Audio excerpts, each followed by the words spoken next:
Hello friends, சூப்பரான mushroom pepper masala எப்படி பண்ணலான்னு பார்க்கலாம் வாங்க. ஒரு கடாயில் 1 டீஸ்பூன் குருமிளகு, 1 டீஸ்பூன் சீரகம், 3 வரமிளகா, 2 பட்டை, 2 ஏலக்காய், 2 கிராம்பு எடுத்துக்கலாங்க. வரமிளகா உங்கள் காரத்துக்கு தகுந்த மாதிரி போட்டுக்கோங்க. 1 டீஸ்பூன் வரமல்லி போட்டுக்கலாம். 1 டீஸ்பூன் சோம்பு. இதை நல்லா ட்ரை ரோஸ்ட் பண்ணி எடுத்துக்கலாங்க. நல்லா கொஞ்சம் கலர் மாற வரைக்கும் வறுக்கவே நல்லா மணமாக இருக்கும். அப்போ எடுத்துக்கலாம். இதை எடுத்துட்டு ஒரு மிக்ஸி ஜாரில் மாற்றி ஒரு பவுட்ரு பண்ணி வச்சுக்கலாங்க. இப்போ அதே கடாயில் 4 டீஸ்பூன் தேங்காய் எண்ணெய் சேர்த்துக்கலாம். 1/2 டீஸ்பூன் சீரகம், ஒரு பச்சை மிளகா போட்டுக்கலாம்.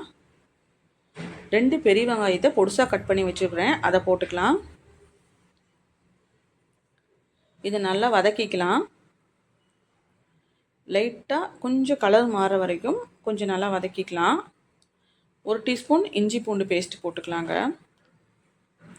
அதையும் போட்டுட்டு நல்லா வதக்கிட்டு 3 தக்காளி பழத்தை கட் பண்ணி வச்சுக்கிறேன். இப்போ அதில் சேர்த்துக்கலாம்.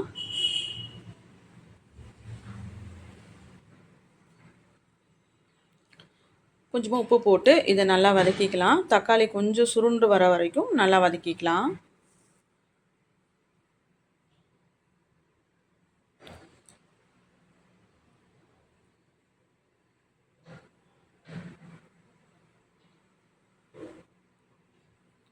பார்த்திங்கன்னா இந்த மாதிரி நல்லா சுருண்டு வர வரைக்கும் வதக்கிட்டு 2 பேக்கெட் காளான் நான் கழுவிட்டு கட் பண்ணி வச்சுக்கிறேங்க. இப்போ அதில் சேர்த்துக்கலாம்.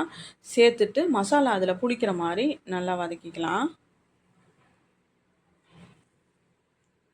தண்ணியெலாம் எதுவுமே ஊற்ற வேணாங்க. ஆல்ரெடி மஷ்ரூம்லேருந்து தண்ணி நிறைய விடும்.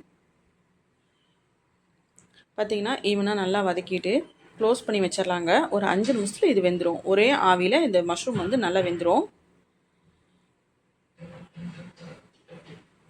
ஓப்பன் பண்ணி நல்லா நல்லா மிக்ஸ் பண்ணிக்கலாம்.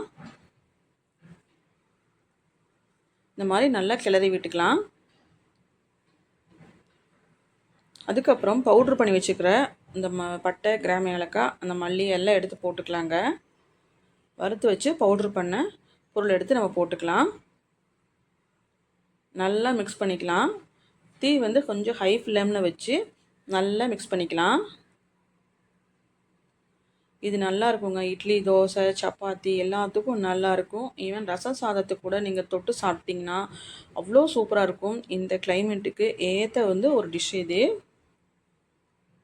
அவ்வளோதாங்க. ஃபைனலாக கொத்தமல்லி இலை தூவி நம்ம இறக்கிட்டோம்னா சூப்பரான நமக்கு பெப்பர் மஷ்ரூம் கிரேவி ரெடி ஆயிரும்.